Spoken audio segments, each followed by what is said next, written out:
Hablando hace unos segundos y Jorge Manuel me decía, ¿dónde quieres el púlpito? Y Jorge Pastor decía, ¿para qué si no lo va a usar? Cría fama y échate a dormir, ¿verdad?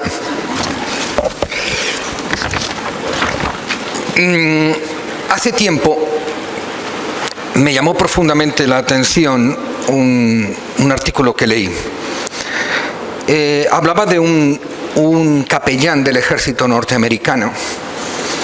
Este capellán estaba atendiendo a un joven, un muchacho muy joven, que estaba en sus últimos momentos en una de esas guerras que hay por el mundo. Este capellán le preguntó al joven, que era consciente de la gravedad de su estado, ¿quieres que haga algo por ti? Y entonces dice, sí, por favor, escriba a mi madre y dígale que muero en paz. Siguió hablando el pastor con él, ¿quieres que haga algo más por ti? Sí, quiero pedirle otra cosa. Por favor, escriba a mi maestra de escuela dominical y dígale que muero firme en mi fe en Cristo, que nunca olvidé las enseñanzas que me dio de niño y que han sido las que me han dado fuerza en todo momento. El capellán cumplió con los dos encargos y pocas semanas después, aquella que había sido la maestra de escuela dominical de niño del soldado que ya había fallecido, le mandó una carta muy pequeña. El escrito era muy corto, pero básicamente decía, que el Señor me perdone, que el Señor me perdone. Hace unos meses renuncié a mi trabajo como maestra de escuela dominical en la iglesia. Me sentía decepcionada, creía que mi trabajo apenas servía para nada. Su carta me mostró que estaba equivocada. Y me comprometo a seguir el resto de mi vida trabajando con los niños. Nuestra capacidad de influencia es muy difícil de evaluar, y sobre todo con los niños. En febrero, cuando estaba en Estados Unidos con Noah, ella decía, bueno, ¿y el colegio? Dice, no, a mí me gusta el colegio de Candy. El colegio de América no, me gusta el colegio de Candy. Ella personalizaba el colegio.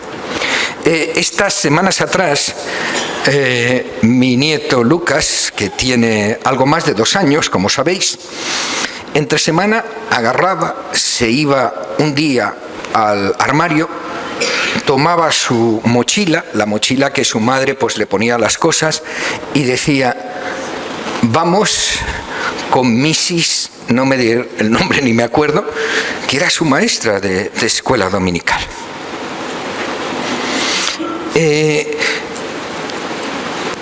Nosotros como creyentes recibimos un llamado para transformar, para modificar nuestro entorno. La vida de un creyente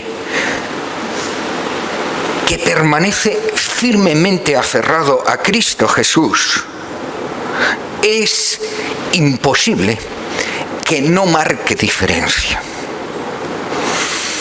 No somos llamados a ser miembros de iglesia, ni a formar parte de una congregación, una denominación. Somos llamados a cambiar el mundo. Lo encontramos claramente cuando vemos la palabra de Dios. No funciona la tele. Así yo no llego tan lejos. Bien, el tema que me gustaría reflexionar en esta mañana juntamente con vosotros es el llamado que cada uno de nosotros recibimos.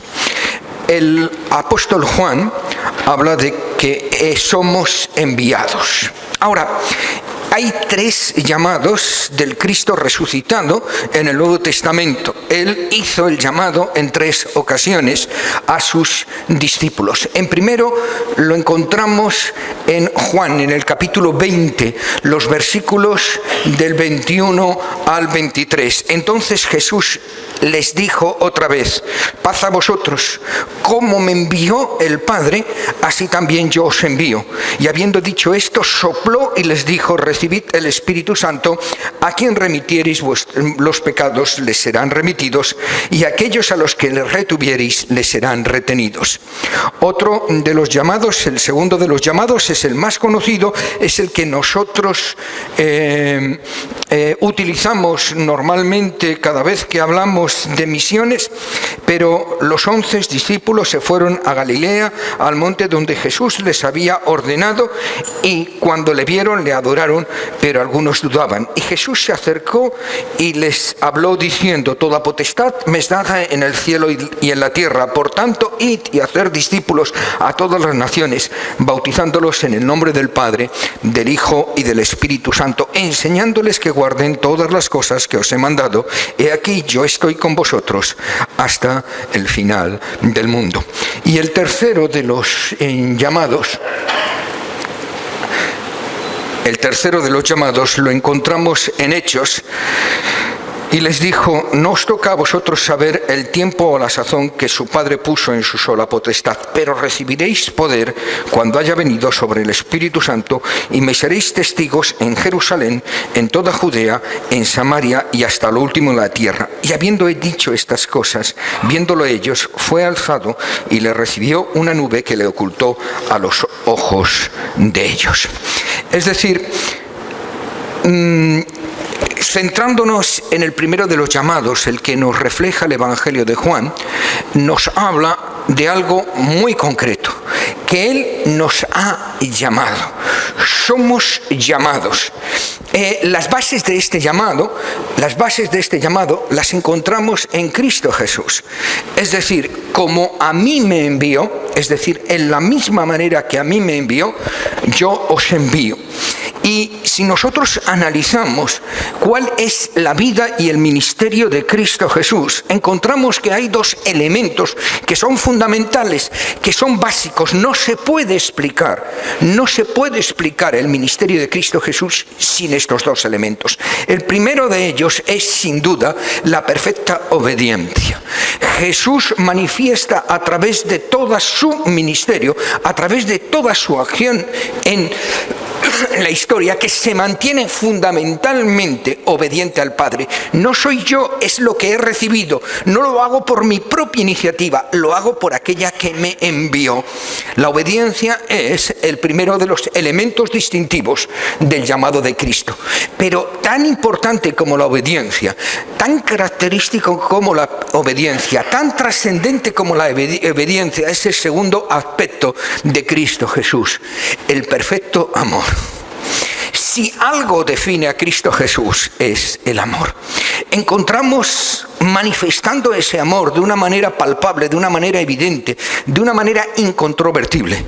Cuando toca a un leproso, cuando se inclina ante una mujer que va a ser apedreada porque ha sido encontrada en el adulterio, cuando se sienta y toma a los niños, cuando habla con un cariño tremendo con aquella mujer en Samaria, Jesús era amor. La característica fundamental de Jesús es que amaba a la gente. Viendo una gran multitud, no se sintió halagado. ¿Cuántos vienen a hablar conmigo? No se sintió conmovido por la gran distancia que algunas de estas personas habían hecho solo y exclusivamente para escucharles. Él se fijó que tenían hambre. Y les dice a los discípulos: dadles de comer. En principio, el elemento fundamental de la acción de Cristo es el amor. Por amor vivió y por amor murió. Es muy difícil poder entender la profundidad del amor de Cristo. A mí me cuesta mucho trabajo. Hay una escena que para mí es total y absolutamente definitoria. A Cristo le están clavando en la cruz. Y lo decimos así porque lo hemos oído. Incluso se han encargado de que pudiéramos ver la escenificación en películas y en televisión. Pero el martirio era horrible, el dolor era espantoso. La debilidad de Jesús, que había sido brutalmente flagelado, era inmensa. La gangrena ya había empezado en su vida. Y lo primero que dice es: Señor, perdónalos. Yo no me imagino en ese lugar diciendo eso. Yo, menos guapo, les hubiera dicho de todo. Pero lo que sale de su corazón es: perdónalos. No se lo tengas en cuenta. Amor es el gran elemento que distingue a Jesús. ¿Cómo Él me envió? Es decir, está diciéndonos que Él ha sido enviado del Padre. ¿Cómo entiende Jesús su llamamiento? Si volvemos al pasaje que hemos leído anteriormente, vemos que tiene sus antecedentes, es decir, este pasaje del capítulo 20 tiene sus antecedentes en la magnífica oración que Jesús hace en el capítulo 17. Encontramos el mismo concepto, de alguna manera un tanto más desarrollado. Como tú me enviaste al mundo, así yo los he enviado al mundo. Y por ellos yo me santifico a mí mismo, para que también ellos sean santificados en la verdad. Mas no solamente te ruego por esto, sino por los que han de creer en mí por la palabra de ellos, para que todos sean uno, como tú, oh Padre, en mí y yo en ti, que también ellos sean uno en nosotros, para que el mundo crea que tú me enviaste. Es decir, cuando Jesús está haciendo el llamado en el capítulo 20 del Evangelio de Juan, está retomando la oración del capítulo 17. Está diciendo que ese llamamiento que está dado en ese caso en el capítulo 20 a los 10, ese llamamiento no es exclusivo de los 10, es exclusivo de todos aquellos que iban a creer en el nombre de ellos. Ese llamamiento no era solo una señal distintiva para unos pocos, no era solo un reto para unos pocos, sino era la razón de ser de la iglesia que él estaba creando. Era la señal de identidad de la iglesia que estaba desarrollándose, no solamente por ellos, sino por los que han de creer en mí, en el nombre de ellos. Ahora, llegado a este punto, nosotros nos hacemos una pregunta, tal vez. Es decir, ¿cómo Él me envió, como el Padre me envió? ¿Cómo entendió Jesús? La pregunta sería: ¿cómo entendió Jesús ese llamamiento? ¿Cómo lo percibió? ¿De qué manera lo percibió? Sin lugar a la menor duda, Él entiende que ese llamado es lo que estaba profetizado en el capítulo 61 de Isaías.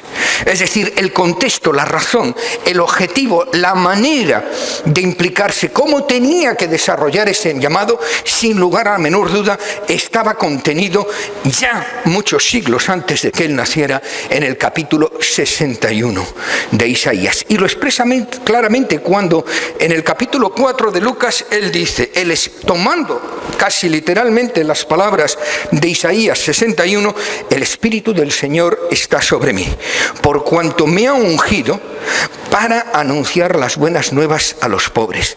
Me ha enviado a proclamar la libertad a los cautivos, a dar vista a los ciegos, a poner en libertad a los oprimidos y a pregonar el año favorable del Señor. Cuando Él mismo tiene que definir, cuando Él mismo tiene que establecer cuáles son los parámetros, cuáles son las líneas de actuación de su ministerio, Él utiliza estas palabras. Ahora, ¿cómo percibía la gente el ministerio de Jesús? ¿Cómo la gente de su entorno percibía el ministerio de Jesús? Nos dice Mateo, en el capítulo 9, Jesús recorría todos los pueblos y las aldeas, enseñando en las sinagogas, anunciando las buenas nuevas del reino, sanando toda enfermedad y dolencia. Y al ver a las multitudes, tuvo compasión de ellas, porque estaban agobiados y desamparados, como oveja sin pastor. De tal manera que Él entendió que la cosecha era abundante, pero eran pocos los obreros, y dijo a sus discípulos: pedid por tanto al Señor de la cosecha que envíe obreros a la mies. Es decir, el ministerio de Jesús, es decir, la aplicación práctica de lo que establecía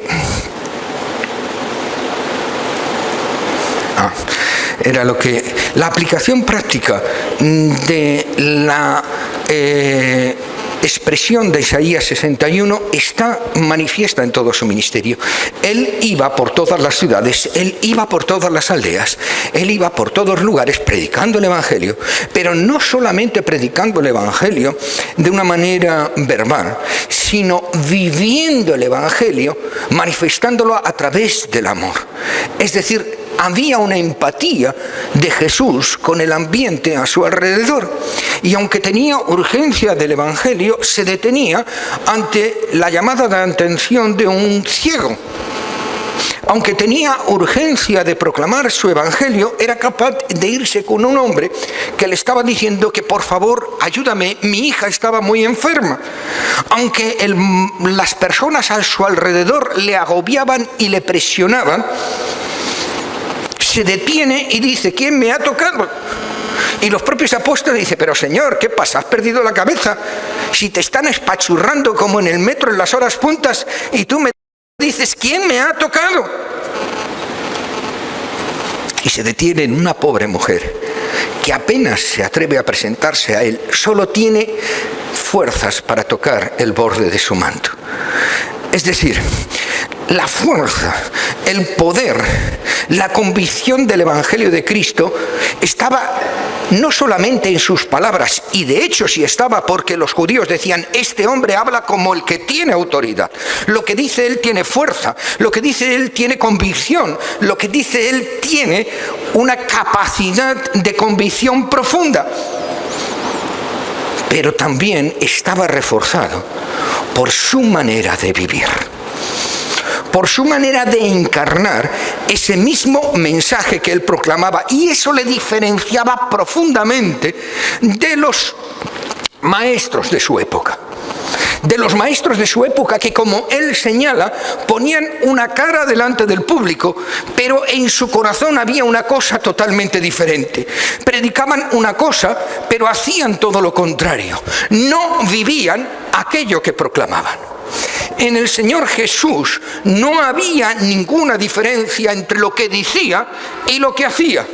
No había ningún antagonismo en lo que proclamaba y qué es lo que hacía en cada momento. Y ese es el secreto y esa es la realidad. Cuando nosotros entendemos el ministerio de Jesús, decimos que su gran característica era consecuencia. Era consecuente, decía lo que hablaba lo que vivía. Decía lo que hablaba, decía lo que vivía. Es decir, entre lo que proclamaba y su andar de cada día, de su comportamiento diario, no había diferencia. La palabra de Dios nos enseña esto. Ahora, nosotros debemos de aplicar, somos llamados, evidentemente, claro que somos llamados a comunicar el Evangelio. Ahora, ¿cómo debemos de comunicar el Evangelio? ¿cómo debemos de comunicar el Evangelio? Mirar, estaba hablando el otro día en Estados Unidos con una persona y nos estaba diciendo, bueno, ¿cómo vosotros lleváis la obra social? Y yo dije, mirar, yo no entiendo que la obra social sea un elemento separado de la Iglesia. No hay predicación del Evangelio y obra social como elementos distintivos. El que proclama el Evangelio debe de vivir el Evangelio. Y vivir el Evangelio es vivir como Cristo vivió. El gran problema del cristianismo ha sido siempre el fariseísmo.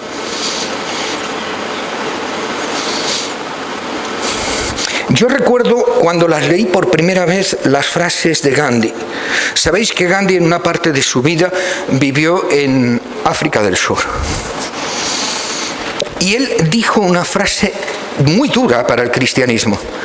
Yo hubiera sido cristiano de no haber visto a los cristianos.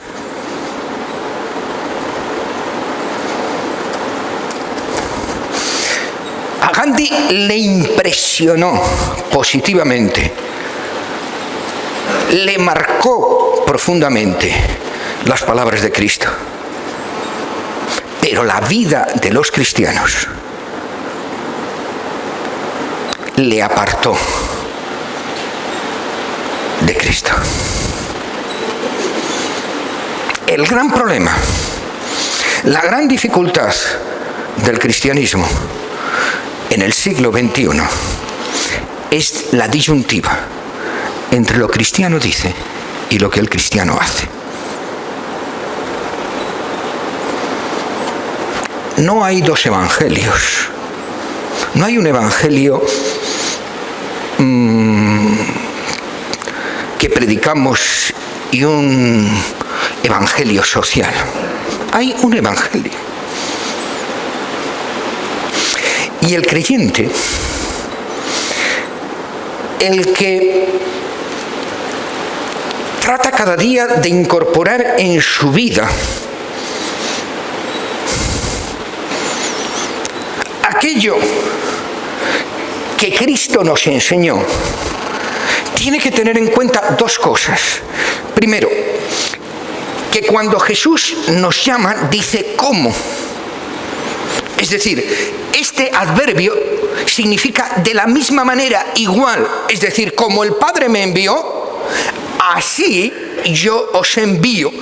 Y el segundo lugar es que el verbo enviar está en tiempo presente, en un presente continuo. No nos envió en un momento y luego se olvidó, sino que somos enviados constantemente. Es decir, que a la hora de proclamar el Evangelio tenemos que incluir en nuestras vidas los énfasis, los parámetros, la manera de hacer que Cristo lo hizo. Y esa manera de hacer lo que Cristo nos hizo es que la Iglesia es una entidad activa, es una entidad viva que está metido dentro del mundo. Recordar que el Señor Jesús en su oración dice: no te pido que les quites del mundo. Porque si nos quitara del mundo, si nos apartáramos del mundo, si nos encerráramos tras las cuatro paredes de este lugar para ser un pueblo santo que no se contamina con nada, no podríamos cumplir nuestra función de ser sal y luz. Para ser sal y luz tenemos que estar dentro del mundo. Pero lo que sí te pido es que les guardes del mal. Es decir, nosotros como cristianos, como Iglesia de Cristo, vivimos en medio del mundo, pero vivimos en medio del mundo para mostrar de una manera viva y activa la manera de vivir que Cristo nos enseñó.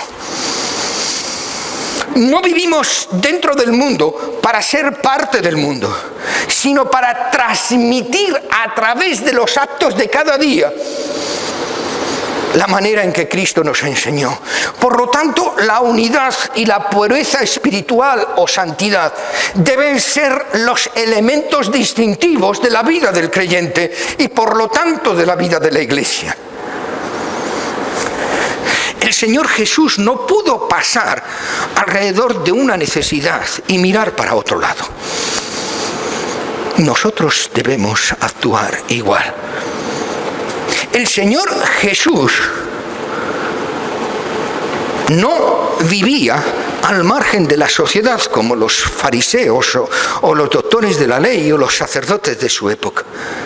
Vivía dentro del mundo, compartiendo las necesidades, los problemas, las ansias, las dificultades del mundo, pero marcando la diferencia en cada uno de sus actos. Hablando con esta persona que me decía esto de cómo actuáis, digo, mira, mi manera de entender el trabajo de la Iglesia, y quitemos el adjetivo social, porque es el trabajo de la Iglesia en general, es definido en una sola palabra: tenemos que ser un exponente del amor de Dios. Tenemos que tener la capacidad de que el mundo pueda ver a través de nuestros actos el amor de Dios. Y el amor de Dios, gracias a Dios, tiene una serie de características. Primero, es universal, alcanza a todo ser humano. En segundo lugar, es incondicional. Cuando Jesús se encuentra con 10 leprosos, no se sienta y les dice: a ver, venid aquí, os voy a dar una clase de escuela dominical y luego hablaremos. ¿Qué hace? Los sana. Aunque solo uno de ellos sea capaz de regresar para darle las gracias. ¿Por qué? Porque es incondicional. Cuando el creyente, cuando el Hijo de Dios está actuando en la sociedad, no tiene que esperar algo a cambio. Porque entonces no sería amor, sería un trueque. No tiene que buscar algo definido, porque sería interesado. Tiene significado, es simplemente que actuar como Cristo actuaría. Tiene que vivir como Cristo vivía, sin esperar que su acto tenga ninguna retribución. Dice la palabra de Dios que cuando hacemos lo que tenemos que hacer, que somos personas maravillosas, preciosas, el ombligo del mundo, siervos inútiles, porque simplemente hacemos lo que teníamos que hacer. Simplemente vivimos como tenemos que vivir. No hay otra manera de vivir si realmente somos cristianos. Y recordar que la palabra cristiano originalmente significa ¿qué? Imitador de Cristo. El cristiano es alguien no que no está adscrito a una iglesia o una denominación, sino alguien que en todos los actos de su vida la razón fundamental es hacer lo que Cristo hizo. Vivir como Cristo vivió. Hay que reconocer que esto no es absolutamente nada fácil. Al menos para mí es tremendamente difícil. En cada circunstancia y en cada situación, el vivir como Cristo vivió no resulta muy fácil. Por eso el apóstol Juan dice que Cristo sopló sobre sus discípulos y le dijo: recibid el Espíritu Santo. Mirad, es inevitable cuando nosotros leemos este contexto, sopló sobre ellos, que a nuestra mente vengan dos hechos característicos del Antiguo Testamento. Dice que cuando Dios creó al hombre, ¿qué hizo? Sopló sobre ellos y el Espíritu entró en el hombre. Y hay otro pasaje en la Biblia, en Ezequiel, que también nos dice que sopló. Nos marca de que el profeta es llevado, ¿recordáis?, a un valle de huesos, y dicen que los huesos estaban secos, pero secos de verdad. Dice, seco, más seco que un tuerto. Los huesos estaban seclísimos. Entonces dijo, predica. Y él predicó. Y dice que los huesos empezaron a llenarse de tejidos, de carne, y formaron cuerpos, pero estaban inanimados. Y entonces le dice el Señor, sopla sobre ellos. Es decir, yo creo que cuando el apóstol Juan está utilizando este concepto, estas frases, tener en cuenta que el apóstol Juan escribe 30, 40 años después del último evangelio, conocía perfectamente lo que habían escrito los anteriores evangelistas, pero él añade esta nota distintiva, esta nota característica. ¿Por qué? Porque para vivir la vida, para ser enviado como Cristo fue enviado, es imprescindible que nosotros nos apoyemos en el Espíritu de Dios. No es con espada, no es con ejército, no es con nuestra fuerza, no es con nuestra capacidad, no es con nuestra inteligencia, sino con su poder que podemos llevar hacia adelante. Estoy leyendo ahora, releyendo algunos elementos y algunas cosas, etcétera, etcétera, y me llamó la atención una interpretación que hacían de Caín y de Adán y Eva. Cuando decían que evidentemente lo que decía esta línea hermenéutica, que lo que a Dios realmente le dolió no fue que Adán comiera la manzana y Eva, incluso que Caín matara a Abel. Lo que realmente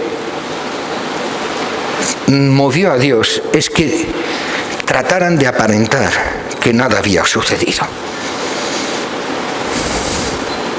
Trataron de cubrir su pecado.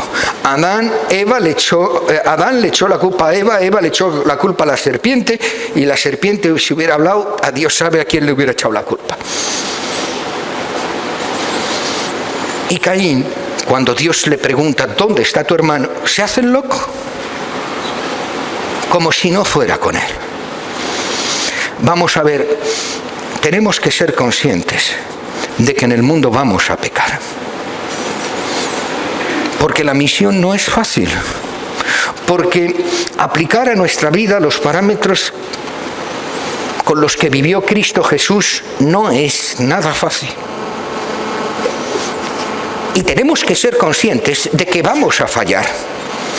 No que vamos a fallar, que estamos fallando. Más que una escopeta de feria.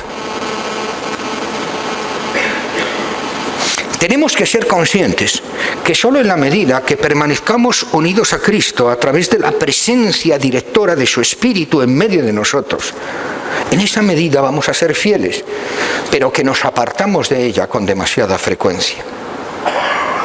El problema es cuando no tenemos la humildad de reconocer nuestro pecado y le echamos la culpa al otro. Es que si no me hubiera dicho, si no se hubiera puesto por delante, si no me hubiera tentado, dejémonos de chorradas. Nadie te obliga a hacer lo que tú no quieres hacer. Por mucho que se te ponga por delante, tú eres el que embistes. No admito ni entiendo la idea resbalé o caí en el pecado y un jamón. Te sumergiste en él con premeditación y alevosía. No es un accidente, es una decisión.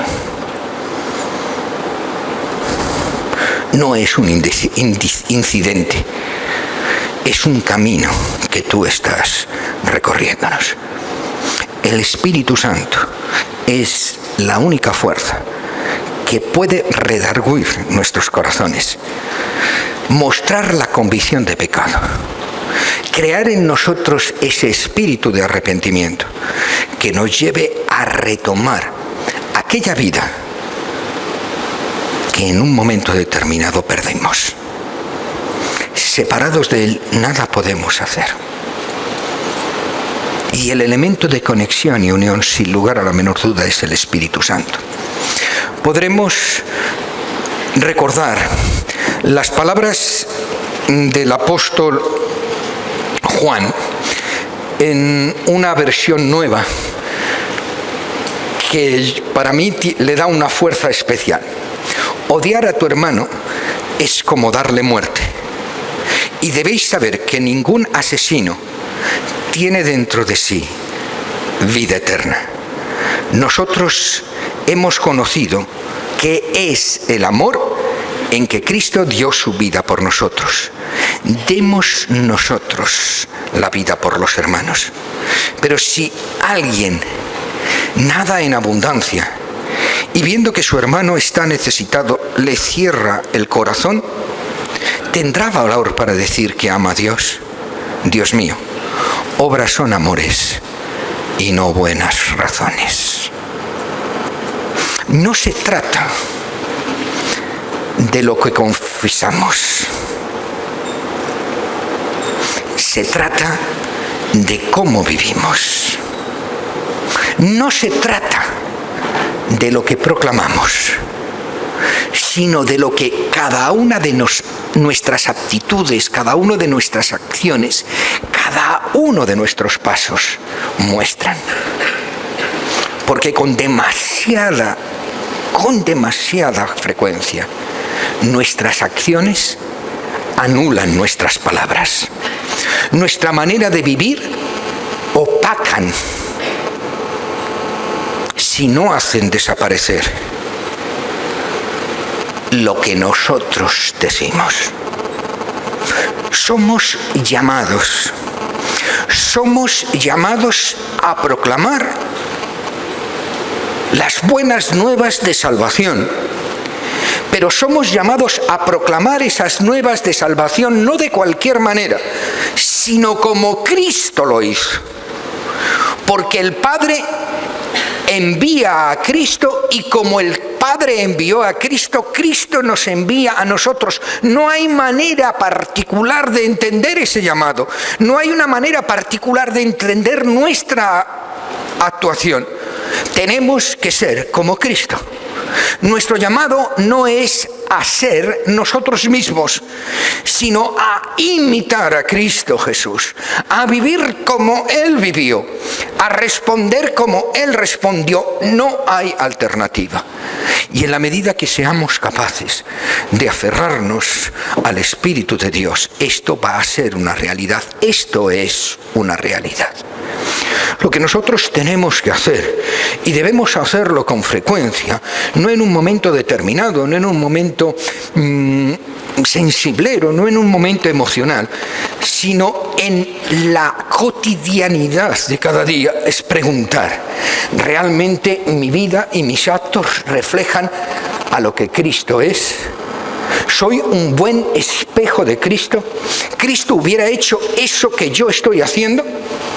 Y lo demás es música celestial. Y debemos entender que la única manera de reaccionar cuando somos conscientes de que nuestra vida no refleja a Cristo es la humillación del publicano. Dios mío, sé propicio a mi pecador.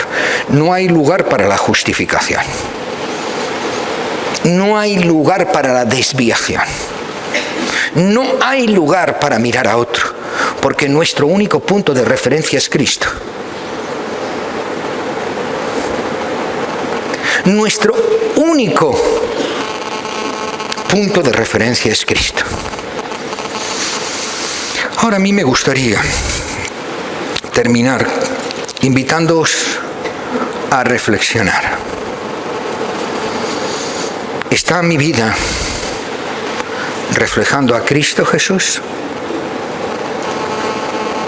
¿Estoy proclamando el Evangelio o estoy proclamando cualquier cosa? Porque cuando mi vida no refleja a Cristo Jesús, no importa lo que mis palabras digan, no estoy proclamando el Evangelio de Cristo Jesús. El Evangelio de Cristo Jesús se ciñe a un hecho: Dios transforma.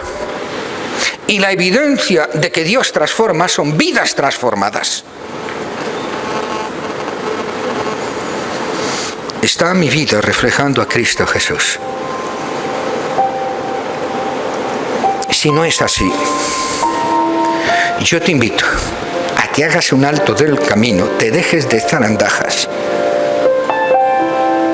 y clames delante de Dios, pidiéndole perdón y pidiendo